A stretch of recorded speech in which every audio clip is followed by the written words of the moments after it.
Shalom, it's your boy Hopeful Elect 144 here. Of course, it is the Sabbath. All praise to the Most High and His only begotten Son, Yahweh Shai HaMashiach. Today's lesson was good. Elder Eliyahu broke down a lot of important things, guys.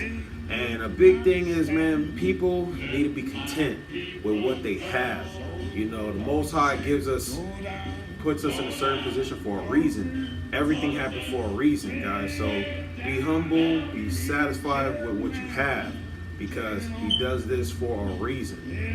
So that being said, let's get into the lesson. Shalom, Hebrews. Okay, what we're going to do today is we're going to go ahead and close out the Feast of Dedication. We know that last week we had a very great time on the Feast of Dedication. I do commend each and every one of you all for coming. I commend each and every one of you all for the way you participated. It was so heart-wrenching and it was really good. It really walked with me for a few days. In fact, I'm still riddling off of y'all. Could y'all tell this morning I was still going out trying to sing "Oon Ya Ya." But yes, I did do a little singing this morning. So so we want to say that I do appreciate each and every one of you. I really appreciate the children, the excitement, man, and how they are really engaged. They really engaged. Now, it was just heartwarming. In fact, I was going to show a little bit more appreciation a little later. But anyway, so we're going to get back into this Feast of Dedication, right?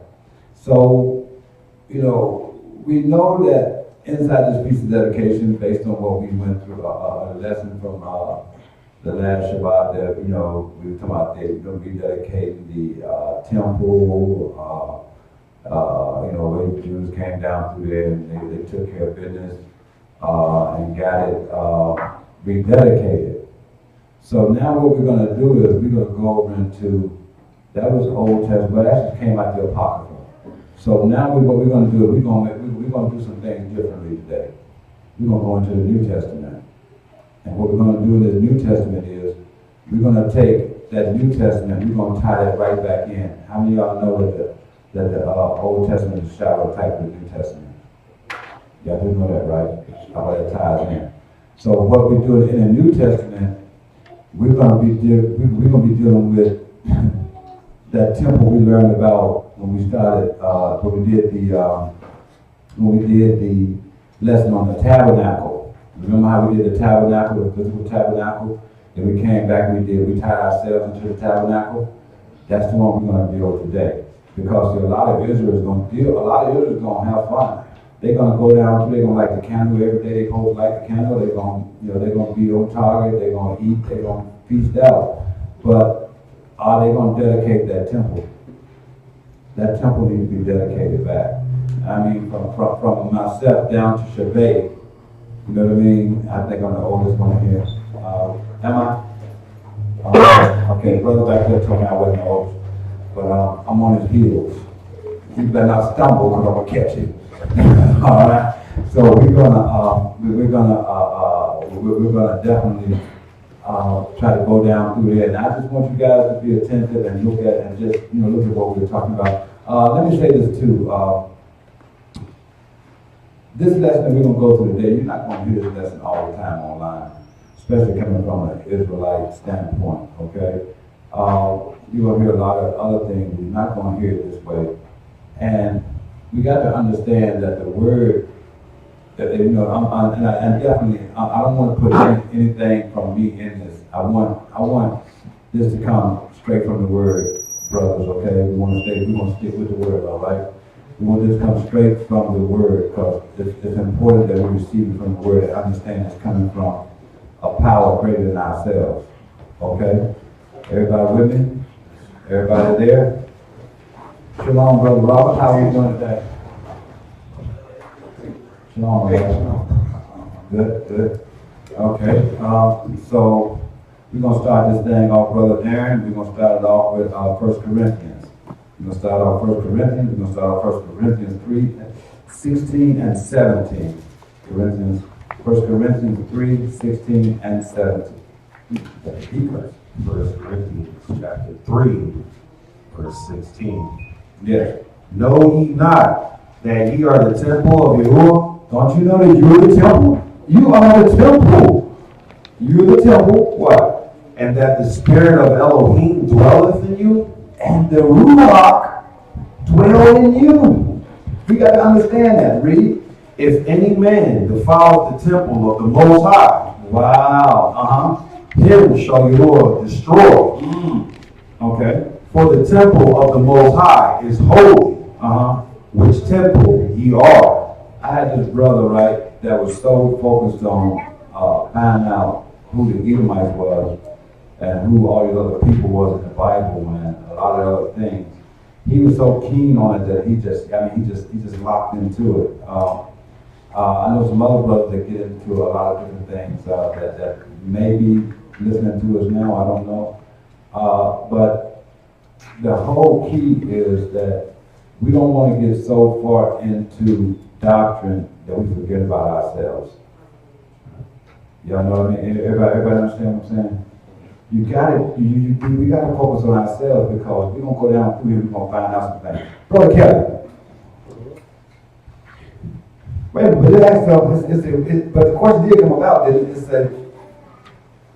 that, did you read 17? Yes. If any man defile the temple of Yah, right, now Elohim, him shall he destroy. For the temple of our Elohim is holy. And then it asks that real special question. Which temple are you? Which temple are you? We got to know what temple we are. Okay, my brother. 1 Corinthians 6, 15. 1 Corinthians 6 and 15. 1 Corinthians 6 and 15. Know ye not that your bodies are members of Hamashiach? See, we are the temple, but we are a member. We are a member of everything that our Elohim stand for. We are a member. We are a part of that. We got to understand that we cannot at any point deny that thought. We got to keep that thought at all times, that that's who we are. And when the enemy come in like a flood, raise up, lift up a standard. Lift that standard up. When the enemy come in, lift it up. Why? Because at that point, what you're going to do is, you're going to do what? You're going to give glory to who? Our Elohim. Because they're going to be able to see those things in you. Okay? If they know you not that your body is a temple of Yahshua, read. Shall I then take the members of Hamashiach and make them members of a harlot? Never. How can we do that? Give me the 16th verse. What? Know ye not that he which is joined to a harlot is one body? For two, says he, shall be one flesh. Y'all remember that right there is milk right there. That's milk. That's milk. You know why that's milk? Because when he said that a man and woman should get married, the two shall become one. When you marry yourself to what? The operations of a harlot, when you tie yourself into the behavior of a person that's ungodly, you become one with that yourself. You are no better than that person. Am I correct? You've been grafted into the harlot. You've been grafted in. Your brother couldn't say it no better. You've been grafted in. Because you didn't start out that way, especially if you're Israel. There has been a format that has been set before Israel that was given directly to Israel, but Israel has allowed themselves to be drawn away. Read, my brother. But he that is joined unto Yahuwah is Yachad. Flee fornication. Every sin that a man does is without the body. But he that commits fornication sins against his own body.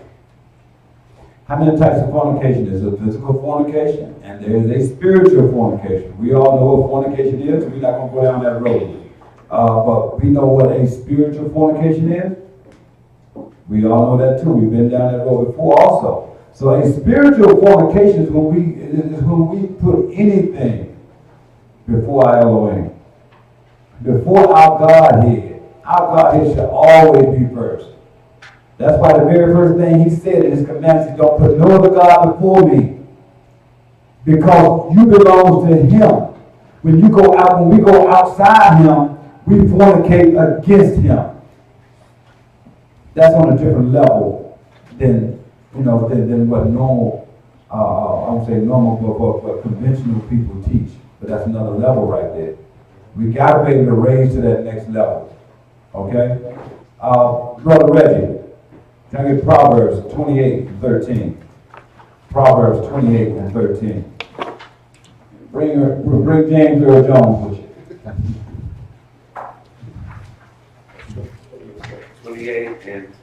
28:13. See, we got to understand something, right? That the word is supposed to prick you. It's supposed to prick me. If I'm out of order, if I'm in order, it shouldn't prick me. I should be okay, right? But if it do, don't feel abnormal because you're no more than a Hebrew. When that happens, that means that you're still attached to the hip.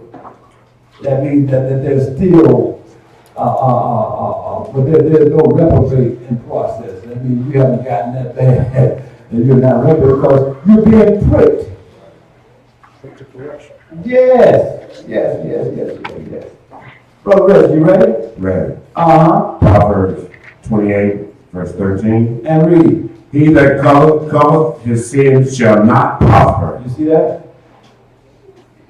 So he that covers his sin shall not prosper. We got to understand that regardless of who around, nobody might not be around you when you commit this, but when you do, the Most High still sees it. It can't be covered. But when you cover it, it's always like being alleged in your own mind. In your own mind it's been covered. But it's open, it's out there because the Most High sees it. And it says, according to Proverbs 28:13, it says that he that covers his sin shall not prosper. That means that once we begin to cover our wrongdoings, we have stunted our growth at that hour. No matter how you bake it, no matter how you lay it down, it has been stunted according to Proverbs 28:13. And read, my brother. But whoso confesseth and forsaketh them shall have mercy. But those that understand that this is what I did, Father, confess it, and then turn away from them when it says forsake, turn away from those sins and do like David. Don't go back. That's why Hamashiach, when he healed people, he told us, you go and you sin no more. Don't do the same thing again.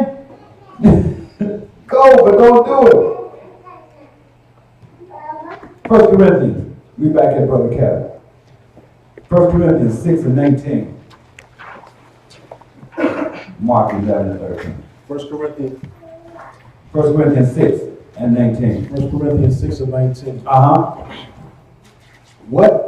Know ye not that your body is the temple of the Ruach HaKodesh, which is in you, which ye have of Yahuwah, and ye are not your own? You don't even belong to you. Ain't that something? How can somebody tell you you don't belong to you? That's unbelievable, huh? True. But once we accept that, then we act accordingly to that. Once we live by that, then we'll live accordingly to that. That's one thing that Israel as a whole, and I'm telling you, I'm not throwing any dots. I'm just going here, right? Israel as a whole, a lot of them, we're going to get down to some other stuff that's going to really break this thing down real nice. But Israel as a whole, well, I won't say as a whole, because you can't paint this thing with a wide brush. You can't, we can't get penciled in on a whole lot of this stuff. They can't even pencil us in on this. Right? But a lot of people want to be in position to say and do certain things, whether it's in the Bible or not, or teach their own thoughts. I had this brother teach something so stupid the other day, and I had to leave it alone. But I mean, it just only makes standing around sense. That when they start to teach these things, they teach them for their own gratification. Right? So, did we hit that 20th verse? I'm done 20. Let's have that. For ye are bought with a price. See, that's why we don't belong to us. Because if we belong to us, we would be headed straight to the pit. But we were bought with a price. What was that price? Read. Therefore glorify Yah in your body and in your spirit, which are Yahuwah's. Because the ransom has been paid. When the sacrifice of our Hamashiach came down and it happened, once that took place, you had, at that point, is he took over.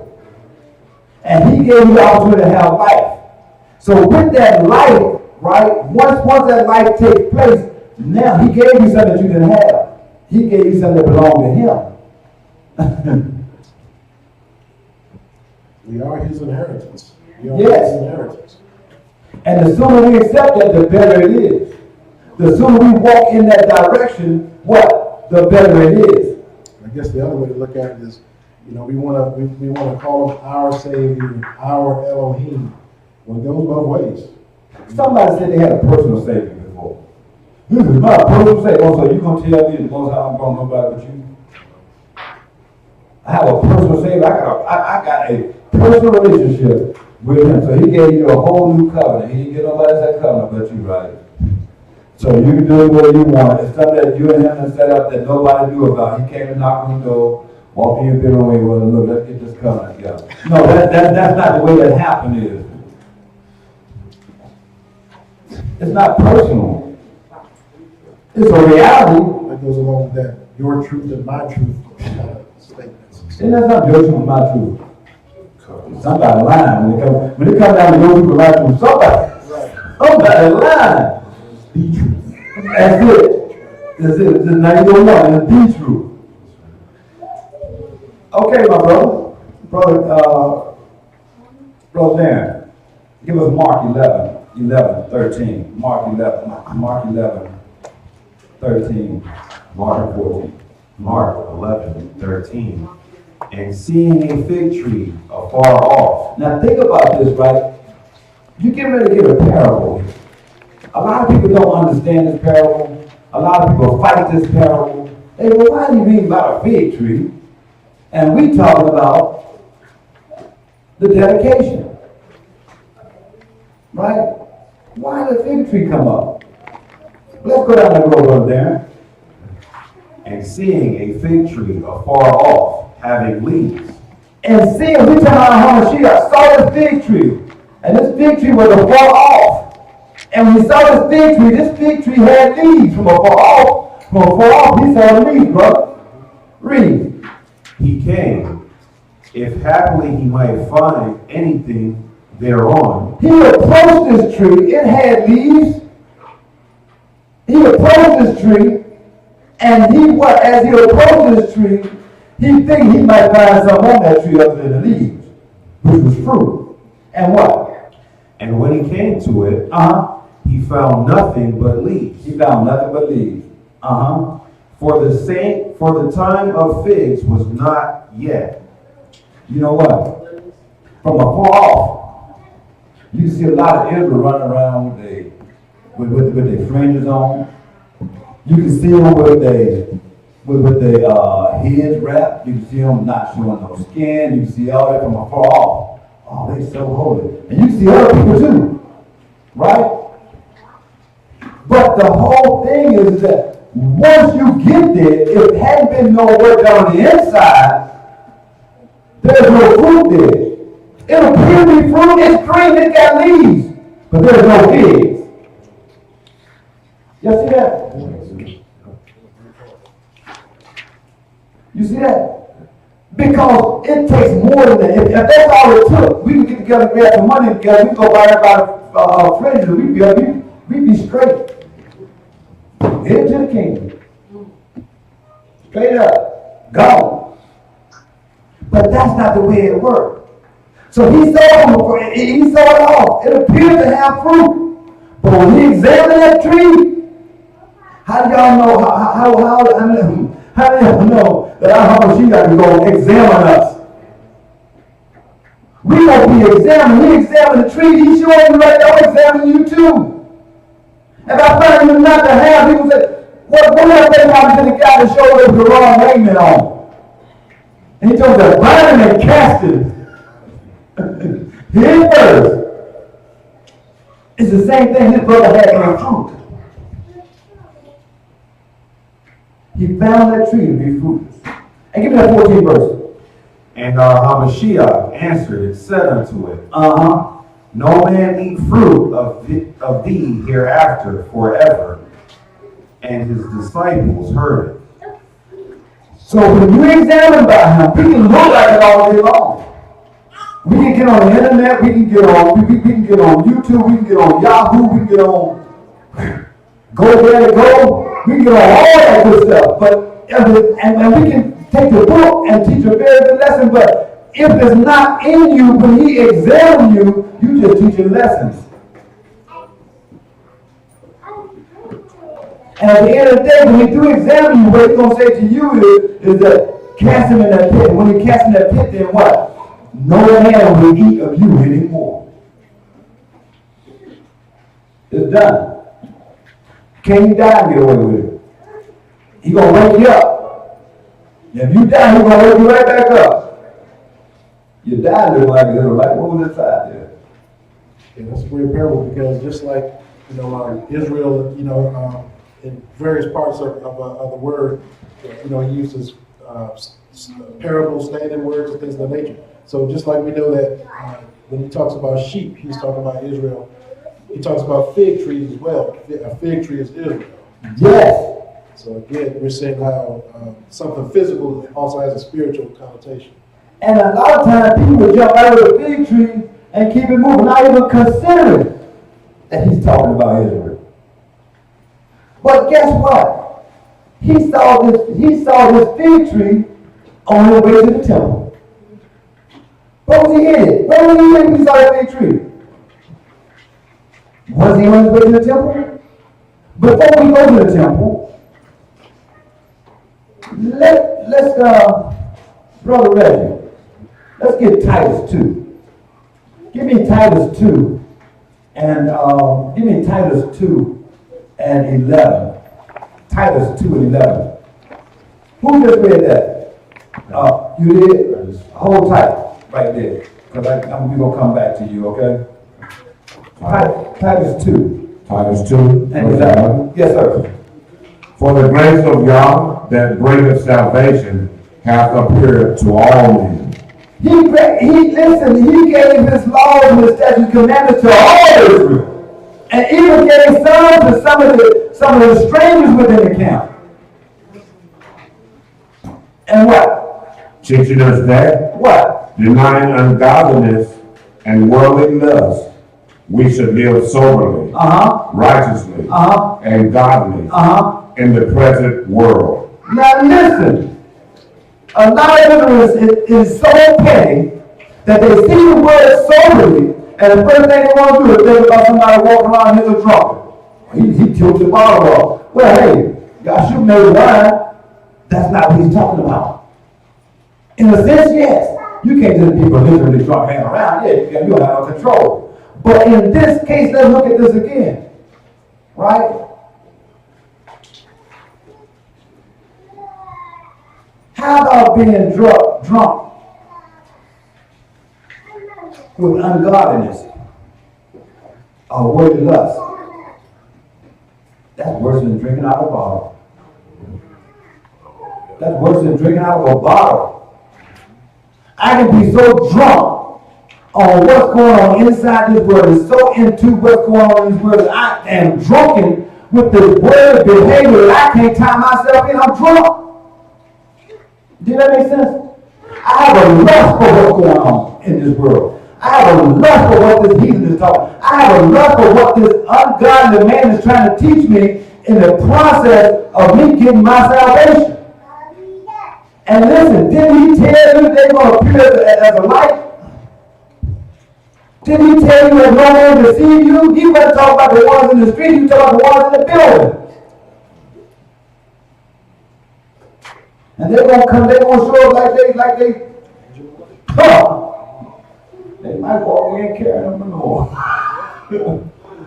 I mean, yeah, they're going to be likable. They're going to be likable people. Because a lot of times, there are people that we like because we like how they talk. We like what they say. Maybe they sound positive or encouraging or whatever. Yeah. If the root of what they're saying is not of Yah, you got to leave them alone. If that root taking you right to false doctrine, you need to pump the brakes.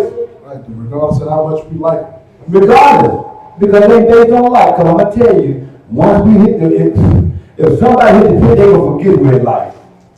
They're going to try to remember some words. Go ahead, my sister. It just makes me think of, in drug treatment, they use the terminology of dry drunk. That's it. They don't drink anymore, but they still have the same behavior as if they were drunk, the same thinking. So to be sober-minded is to have a clear way of thinking. Yes. A clear way of thinking. That's it. That's it. I drink some wine myself. I ain't got no problem with it. I don't drink it all the time, but when the time comes me to have a little drink, I tilt the bottle a little bit. And you ain't gonna find me later, I'll piss it drunk though. But I taste it. One glass, I'm good. I never liked wine in my life. I tried to make, oh my God. Man. So one got lips that turned red from drinking wine. I said, I never drink it. They told me that it was because the alcohol that built up in his lip. And I said, I'll tell you, they told me, I said, I don't want to live like that. That was a deep red, man. Oh, man, my pink was red. It was red. Give me that 13th verse. Looking for that blessed hope. See, you gotta be looking for that blessed hope. When you're looking for that blessed hope, how can we look for the blessed hope? And we walk around with an underlying, concealed, unconfessed ungodliness about ourselves. Why did I say unconfessed? Because you don't know about you before anybody else know about you. It's your responsibility to ask for forgiveness and get out of it. Not mine, I can't get you out. I'm too good to get old Lord out of there. So, we got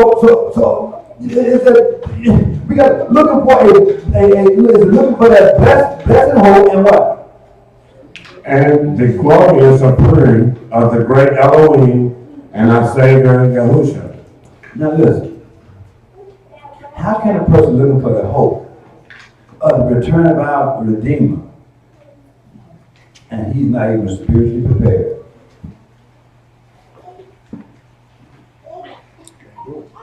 Okay. Everybody said, I should be glad when Hamashiach come back. He smiling, me too. In the back of his mind, Lord, I hope he don't show up today. hope he's stable here, man. Right now, I ain't ready, man. Please don't. But he be with the boy, oh man, yeah, no. Put him on, I'm ready. He will be cutting heads off, his death gonna be bloody. Everything all in the back of their mind. Will my head roll? You gotta be real with you. We as Israel gotta be real with ourselves. Am I correct? Give me that 14th verse. Who gave himself for us. That's why your body is not your own. Read. That he might redeem us from all iniquity. That's why your body is not your own. Read. And purify to himself a peculiar people.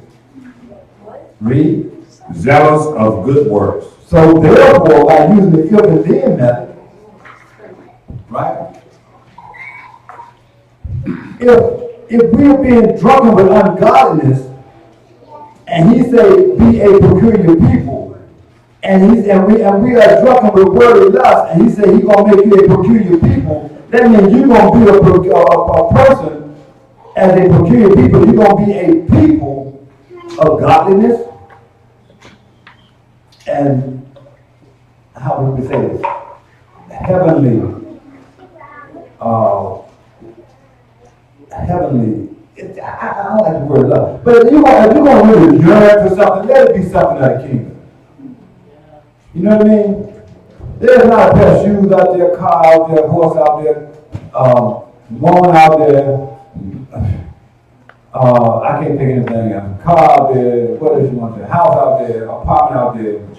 That material, anything, there's nothing out there that's so materialistic that I got a lust after it. I'm just sitting there captivated, just dwelling.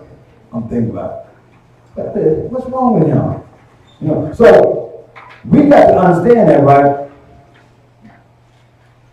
Our mindset have to be a mindset of godliness. And that 15 verse says what? These things speak and exhort and rebuke with all authority. And what? Let no man despise thee. Because they will take you back. When you get into this New Testament and you start doing, if the New Testament didn't matter, it wouldn't be in the book. Right? Now, yeah, the Old Testament opened up, I'm going to tell you, it shined a light on it. It told me exactly what I was. It straightened me up. But Peter Popoff can't show up on my TV. But we got to understand that yes, it's there, but that right there is getting us in tune and showing us how that Old Testament is a shadow and type of the New Testament. Okay, we understand that. We say that. Okay, now. Should we void the New Testament because of that? Should we say the New Testament is not a fact? God forbid. It's in the book. Brother Robert. Mark 11:15.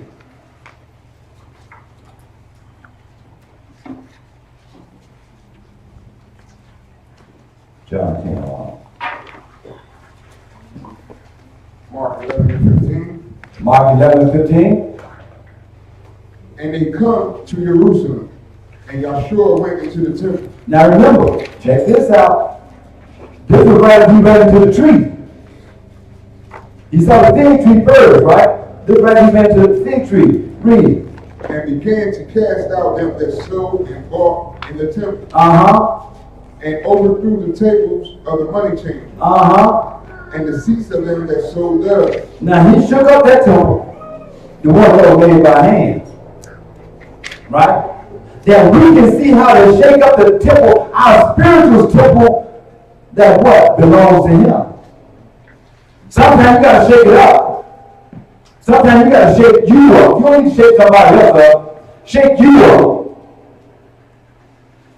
Where are you at? Shake you up as a person, because you know you better than anybody else, number one. Number two is your own benefit. I'm not saying you as a person. I'm not talking to Indian, I'm talking about you as Israel, okay? How about that? So he's showing how we got to shake. Sometimes you got to shake yourself. And what? Get that 16th verse.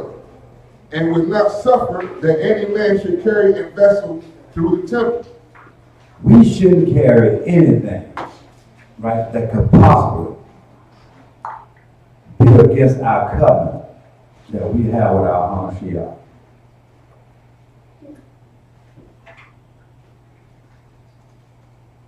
We should. When you shake that temple, you got to look down that temple and say, is this in line with our Hamashiach? Is this in line with that covenant? If it's not in line with the covenant, and we know it all, because most of us started off in the Old Testament.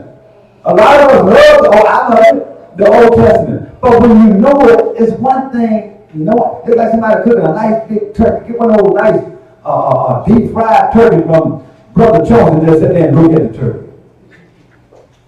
Brother Charles will be like, why you eat the turkey, man? I'm going to look at it. It looks good. It's a good turkey.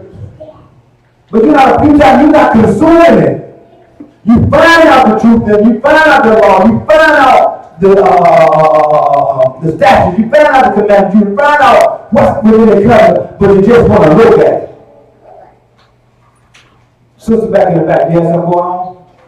It just makes me think of Israel today, how they charge people to go to peace. Isn't that crazy? I had a man tell me about a week ago that he paid $3,000 to go to a feast. And he said that he can't leave them because he don't want to lose his $3,000. So you mean to tell me, it's going to be fun now. He ended in that pit.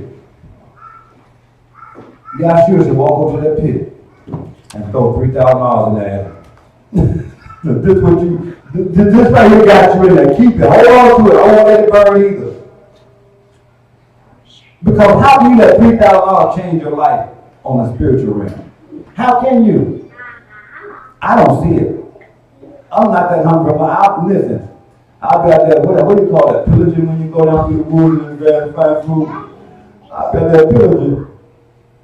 Brother, tell me you're kind of close out here. So you back there. Don't act like you're in here. You just coughing. Robert ain't too far. No, Bob got that big head. Oh, yeah. You ain't got to worry about what's going on about no sandwich now. Nah. I don't know what that dog name is. Chico. You ain't got to worry about me. 17 verse, am I correct? Yes, 17. Read. And he taught, And he taught. saying unto them, What did he say? is it not written, Uh-huh. my house shall be called of all nations of the house of prayer. Of how many nations? All nations. Just Israel. All nations. Okay, all nations. What? But ye have made it in a den of thieves. A den of thieves. And that's something? Hold tight right there, Brother Robert. Don't go nowhere. All right? Brother Darren, give me John, St. John 10 and 1. St. John 10 and 1. St. John 10, verse 1. Uh-huh. Verily, verily, I say unto you, What? he that entereth not by the door into the sheepfold, but climbeth up some other way, the same is a thief and a robber. But he that Hold on, you good. You good. Thank you, my brother. Ain't but one way. There's one way to the kingdom. One way. One way. He said, but they have made a den of thieves. They were teaching ungodliness in there. He came in and shook the place up. So when we have received different things of ungodliness, we got to shake ourselves up and move that stuff out of the way. That stuff got to go. I mean, I love my little family here, man. The, what we call ourselves? The few, what? The faithful few. Go back to that 18th verse. Who's that reading? I got it. Let me have it. And the scribes and chief priests heard it. Right, because they were the ones that were what? They were the thieves and the robbers. And what? And sought how they might destroy him. Go ahead. For they feared him, Uh-huh. because all the people was astonished of his doctrine. Now this is going to put a little twist on that. Give me that 19th verse. And when it was come, he went out of the city. Don't you know that the old man is always looking for a way to destroy you? He always looking for a way to destroy the new man. Every chance he gets, he's going to pop up. If I was still in control, that's what we would do. I'm telling you, that's his job. Because the old man is of the world. You have a spiritual thing within you that should be leading you directly to the kingdom that is directly a member of our Hamashiach.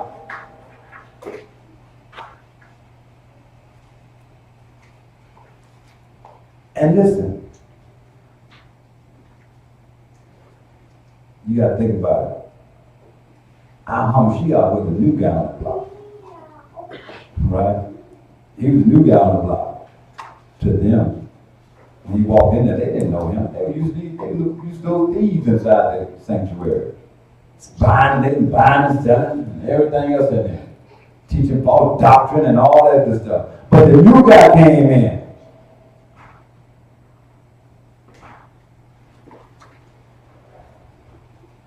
And the new guy always gonna have it hard.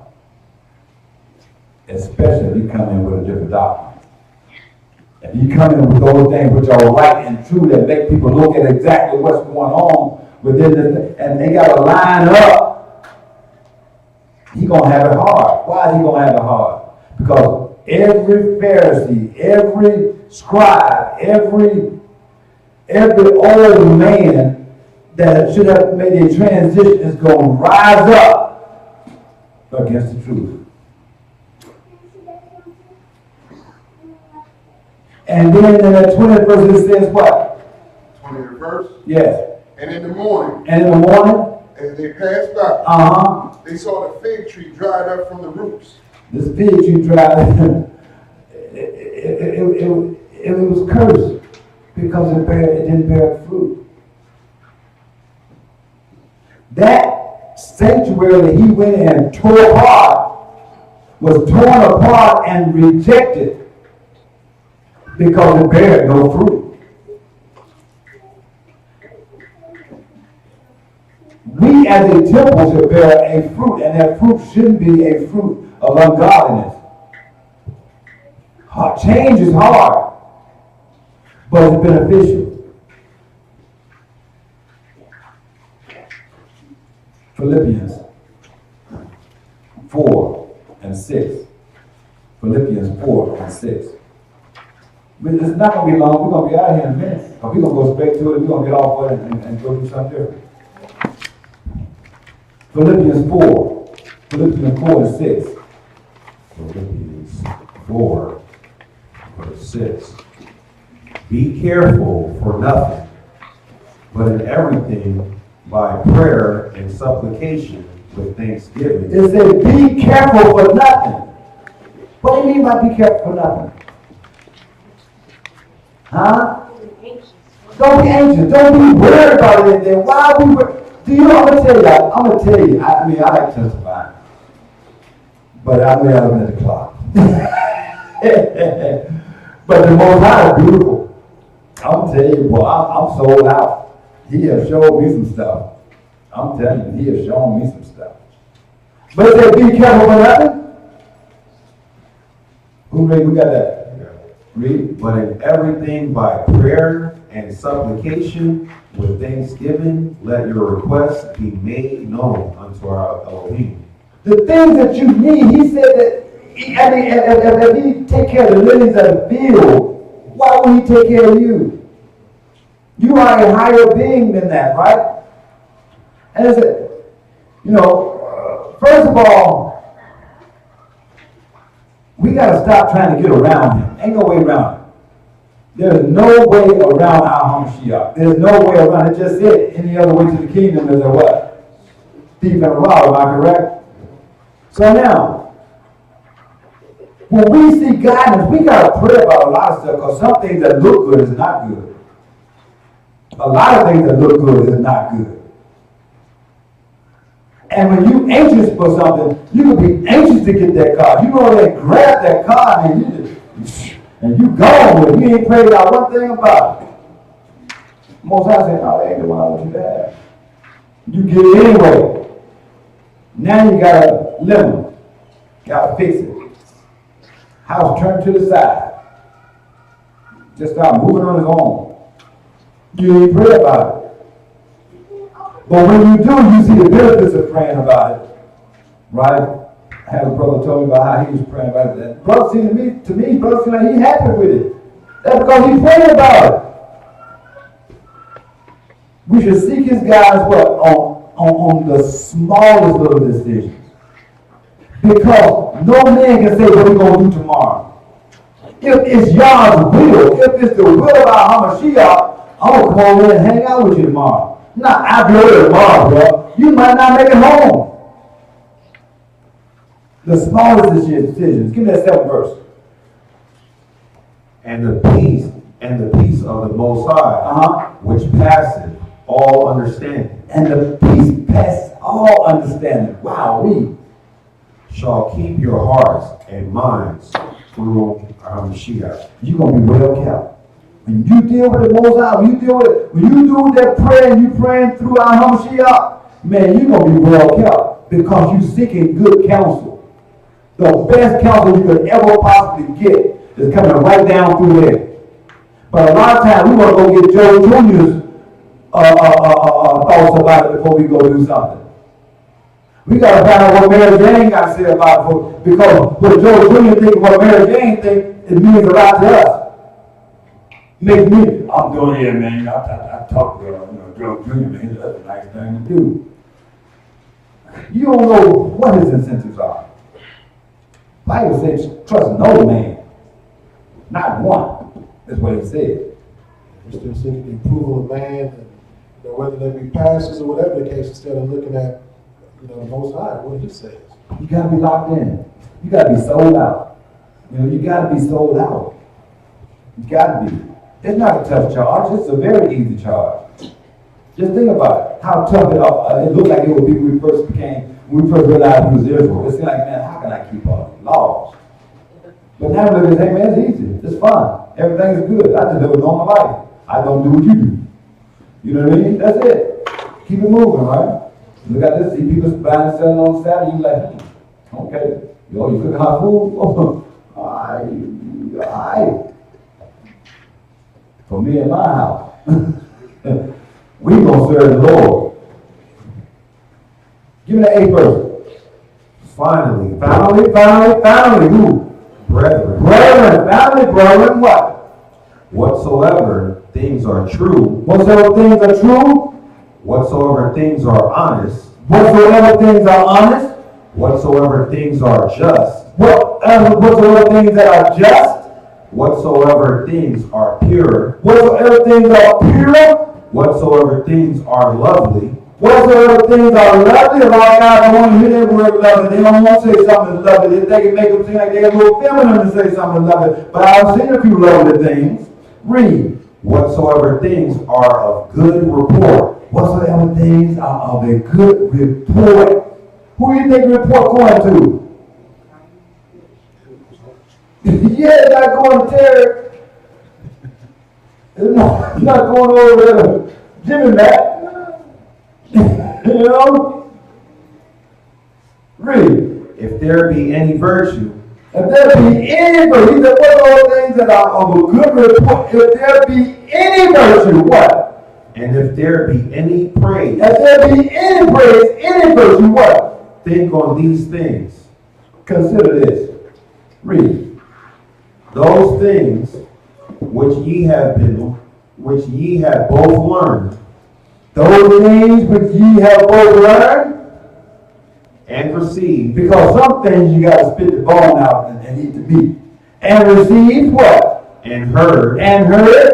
and seen in He me, said, and seen in me, do, you do those things. That's what Apostle Paul said. Read. and the Elohim of peace shall be with you. But I rejoice in the Most High greatly, that now at the last your care of me hath flourished again, wherein ye were also careful, when you was also careful, but ye lacked opportunity. but you like opportunity. You got to give yourself a chance. We as Israel have to give ourselves a chance. Read. Now that I speak in respect of want, for I have learned in whatsoever state I am, Here it comes. What? therewith to be content.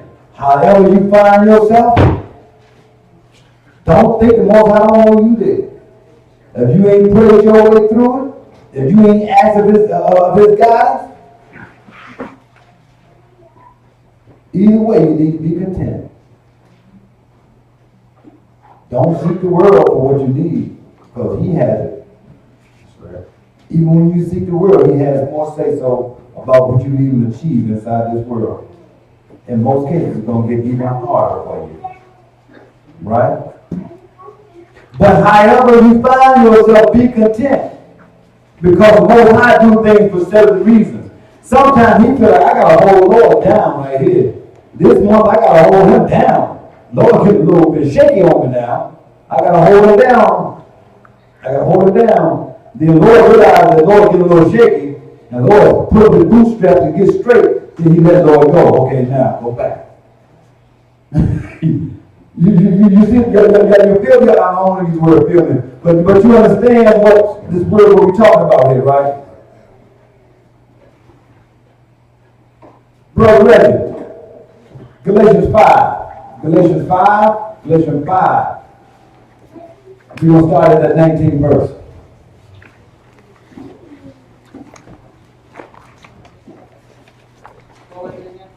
Galatians 5 and 19. Am I saying that right, brother? Galatians 5 and 19. We're going we can make close out, y'all.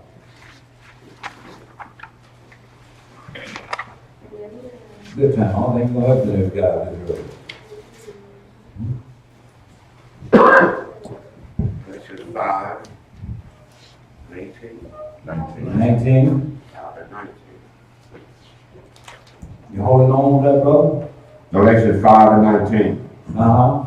Now the works of the flesh are manifest, which are these: adultery, fornication. So just adultery, just so we all are clear on adultery. Adultery is sex outside of marriage. And then again, we have, this is Elder was saying before, we have both this in the physical form and in the spiritual form. So adultery is physically outside of our marriage, outside of our spouse. Spiritually, we are married to Yahushua. So we're going to an idol, someone else that's outside of him. We're literally committing adultery against him. Gotta take it to another level. It's time to move to another level. Come on, let's go, brother. Fornication. Uh-huh. Fornication, that's sex, physically, that's sex, before marriage, without being married. So we all know that that's a sin. And it's spiritually speaking, same thing. If we're going, we're just like how we read earlier on, if we're joining ourselves to someone other than Yahushua, it's a terrible thing. We're going to get the same thing that person or that entity gets, which is not everlasting life with him. Read. Uncleanness. Uncleanness, that's being foul, filthy, or just unclean. Uncouth. That's right. We don't want to be just uncouth, right? You come up and start talking. I was working with a brother yesterday, and this dude was so uncouth that the lady came outside and said, y'all want to go home? He was cussing out the company he worked for on his check. They said, y'all want to go home? I said, no, we good. We got so much to tell y'all are done. We got to wait on the park. We're going to get this part done. He's still going, cussing and running around. And I said, what is boss, man? Calm down. We got to finish the job. Anyway, he runs with me. Come on, man. I'm subcontracting. You working for the company. Get yourself together. We should talk about who we represent. Who we worship and who we represent, because not only do we have that personal relationship, I mean, as Israel, we're also supposed to be a light. Yeah. So folks are looking at us. You know what I'm saying? And I gave a report on that brother too. Keep going. I sure did. Well, same thing, because the angels are giving reports on us. He said, be a good report. That wasn't, he didn't do anything to deserve a good report. He working under me that day. So if we're doing something that like we're talking about right now, uncleanness, if we're perceiving that something that we're thinking or something that we might say, or even if something that we see other people doing as something that Yahushua would not have done, then we should certainly stray away from that type of activity or behavior ourselves. Yes, sir. And just put a stamp on it. They got people out there laying with animals and marrying animals and all that stuff. That's unclean. You nasty. You nasty. If you live with a dog or cat or pig, you nasty. A goat, cow, whatever it is, you nasty. Keep going. Right. And then, of course, so that's more so the spiritual uncleanness, and then we, of course, have the physical uncleanness, and we're just talking about the food laws or the things. If we go back to the Old Testament, the things, because there are several different ways where we are unclean. Yeah. He tells us what we're supposed to do when we are in an unclean state. So again, we have a physical and a spiritual connotation of uncleanness of all of these things. So when we violate the dietary law, that makes us unclean. That's right. Because if you eat something that's not clean, then you're not clean. Ain't no way around it. You can't lay your face under the toilet, eat everything come down through there and think you a clean boy of health. That might not pass the test.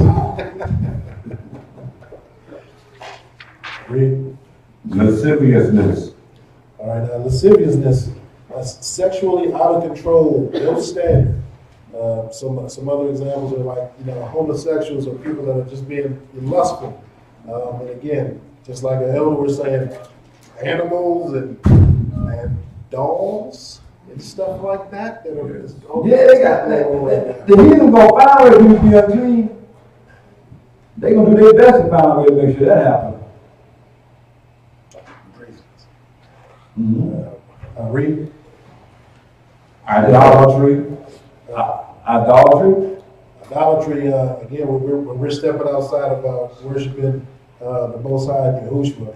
So things like, and a lot of times it's not evident. You know, it's not evident because it's not like, okay, I'm going to go over here and I'm going to worship Satan. Okay, so that might be evident that we're worshiping Satan if we're going to a satanic church or something like that. But there are also activities that we do that stray away from worshiping Yah, worshiping Yahushua. So you have to be careful of those things. Some examples of idolatry are witchcraft, hatred, because we're not supposed to hate our brother. Various emulations, wrath, strife, seditions, and heresies. If we talk about idolatry, that's worshiping false gods. Witchcraft, which is not always what we see on you might envision what we see on the little kids' movies is witchcraft. But it's actually drugs, because drugs alter the mind. Drugs alter our mind and stuff. It's changing our mind and it's making us susceptible to receive spirits that are not holy. Let's just put it that way. Sorcery, palm reading, tarot cards, all of those type of things are examples of witchcraft as well. As far as hatred, like we said, hate for your brother or sister is in your heart. You can't have that. That's not the way Yahushua wills for us. Variance, and that's being controversial. If we look in the media, they hail that as a good thing. Any media is good media, so they'll do some trifling stuff, and to them, it's a good thing because it gets them attention. Well, that's not what we want. That's not what we want in the family, folks. That's not what Yah wants in the family. We talk about the body of our Hamashiach, really. Emulations, that would be rivalry, seeking to be superior to obtain favors or honor while depressing others. I think we all know, folks that kind of have that spirit, where they feel like they have to step on other people in order to get themselves up. Sometimes we see it among friends, sometimes we see it among family, unfortunately, and sometimes we see it all over the place. Yeah. But we are not supposed to be of that nature. Wrath, and that's like violent anger. Strife, and that's like having a bitter conflict or being quarrelsome or antagonistic against people. And seditions, encouraging people to rebel against authority through speech or conduct, the way that they're acting. And heresies, which is teaching damnable doctrine against things that are against the Torah, against Yahuwah and Yahushua. Those are all things that we have to stay away from. Give the 21st verse, brother. Verse 21. Envyings. Envyings, that's again envying something, being jealous or envying something of someone else. Murders. Murders, kill without self-defense, killing your brother or sister with your words against them. So in other words, we can kill someone psychologically, take their pride and not pride in a bad way, but basically take their self-esteem away from them. And their integrity. That's right. And even the scripture talks about the power of the tongue, that little member. Read. Drunkenness. Drunkenness, we touched on this as well. It's okay to there's nothing wrong with sipping a little wine, but to the point of excess where we get drunk, that's not a good thing. So again, drunkenness, drinking in excess, trusting in alcohol to cope with our life instead of, bringing them back to the one that can actually change our life, which is Yahushua. Read. Revelings. And revelings, that's to be disorderly or out of control, even when celebrating or just being boisterous. I think we all have witnessed people like that around us. Folks like that. And such like. Such like. Okay, give the 22nd verse. About halfway 21, should I say? Yeah, I'm sorry. Yes, sir.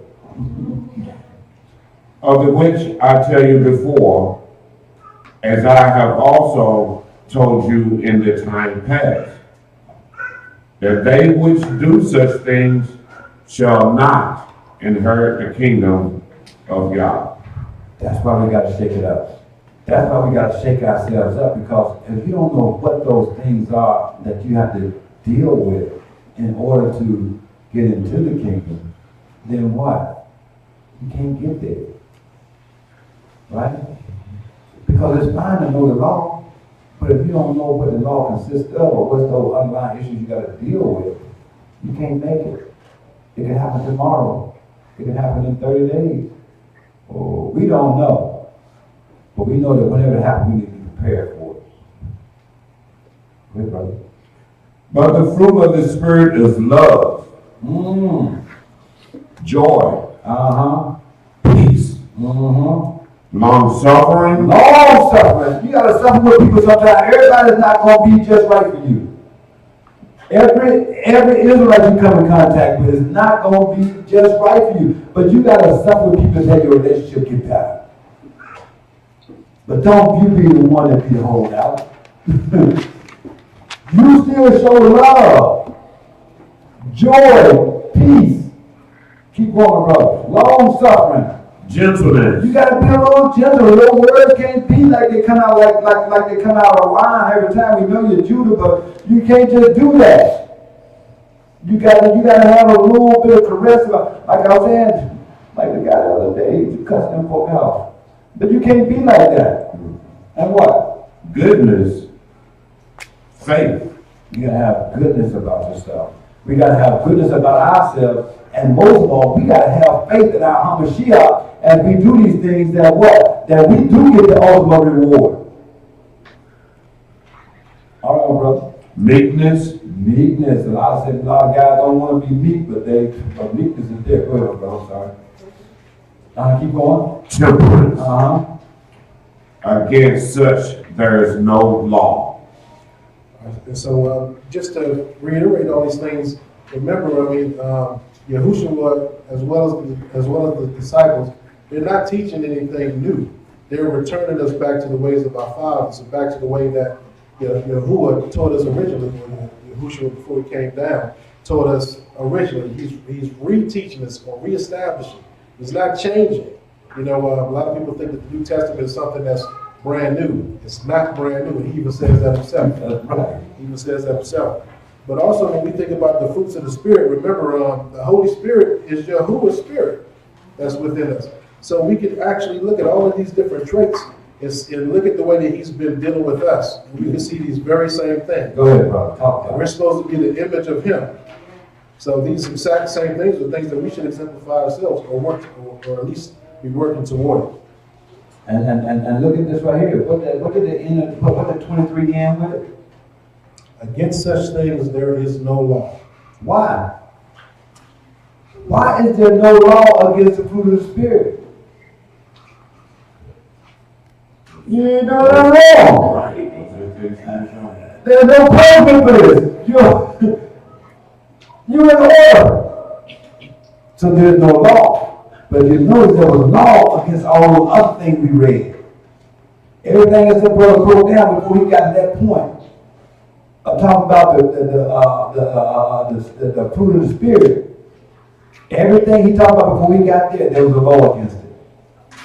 But when he began to talk about the fruit of the Spirit, there's no law against being nice. There's no law on having goodness. There's no law on having long suffering. Sometimes you gotta suffer with your children, you gotta suffer with your husband, you gotta suffer with your wife, you gotta suffer with your grandmother, your mother, you gotta suffer with friends and neighbors sometimes. And at work we all suffer.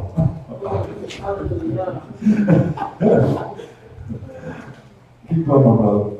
And they that are Hamashiachs have crucified the flesh with the affections and lusts. So again, that's we're talking about living according to the Spirit versus living according to the flesh. That flesh is that old man that Elder was speaking about earlier. That's always trying to get at you, and trying to get you to go against what our Father wants us to do. That's his job. So when we crucify our flesh, that means we're more focused. Yes, we're not dying in a physical sense. We're still living, we're still eating. But the thing that appeals to us, most of the things that we practice most of them in at the forefront of our thought are those things that are spiritual.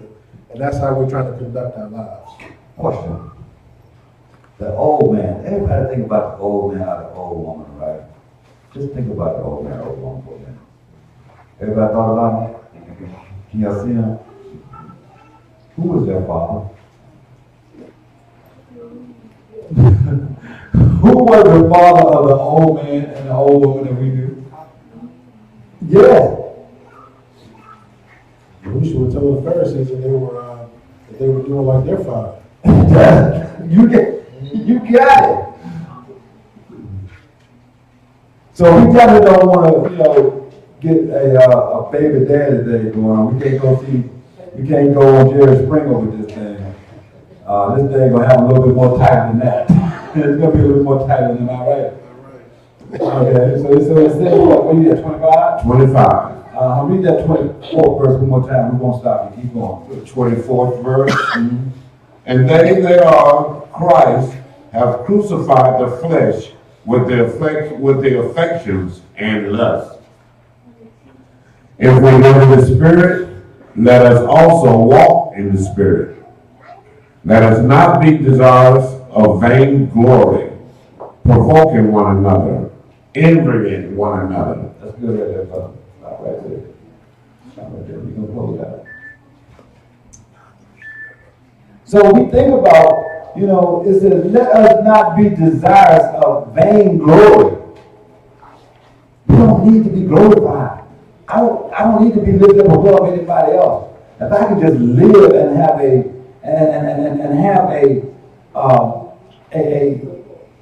we were just talking about, I said, man, I sure feel good being on my way to salvation. If I can just have a stake in salvation every year, I can move that stake forward every year. I get closer and closer to salvation every year.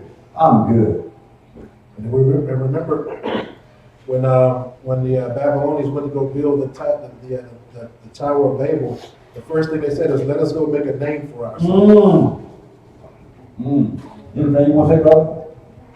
You good? You want to say something, brother?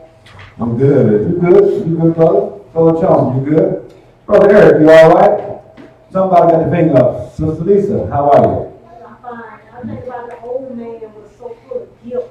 In Christianity, they teach you guilt. Yeah. And then when you come out of Christianity, you pick up sorrow. So go from guilt to sorrow. But you think about when the scriptures say, my people perish for the lack of knowledge. In the information age, people that don't know want to know. And so you get rid. I got rid of that guilt because in Christianity, no matter Church of Christ, whether they wanted to know or not, it was my job to tell them. Right. Exactly. I had to force them. I had to evangelize, and if I didn't, I was going to hell. But once you come out of that guilt, you understand that people don't know because they don't want to know. You can't force it on people that don't want to know. They gotta, they most not have to do it with them. Yes, and the old man had a lot of hatred unto those that have done so much unto them. Think about how you felt when you first got out to Israel, what they done to us. That we was a strange fruit on the trees. How they treated us when they took us into bondage. You know how mad you was then? That's because we were just coming in. We still had a piece of the old man in us. But as we go more and more, we get further and further in. That's how we should be able to accept and move on because our Hamashiach going to handle them demons. He's going to handle all that. He's going to handle some Hebrews too for doing some things they did to you. So, listen, there's no respected person when it comes down to our Hamashiach. We just make sure that our hands clean and we have a pure heart. Am I correct? I want to say thank each and every one of you once again for your time. I want to thank each and every one of you for sitting through this lesson today. I do say, shake up, shake it up, shake it up, shake it up, shake up that church, your church. Shake it up, right? If you find something there that shouldn't be, cast it out and don't go back to it anymore. Put a stake in the ground. We at the end of this year. Put a stake where you are right now, right? And where you are, you stay right there. Stay where you are. Next year, you're supposed to move that stake a little bit farther if our Hamashiach don't come back first. we should be able to move farther along. We should be able to look back and see something different about ourselves. I mean, on a personal level of knowledge, not on a lawful level of knowledge. That makes sense? Because we can know all the law, all that stuff is good. It's good to know it for general conversation. But when it comes down to salvation, we got to know about those things that we got to do within ourselves to change us to a point that what? That we are qualified to get into the kingdom. All right? I want to say hallelujah. Hallelujah. Hallelujah. Hallelujah. Hallelujah.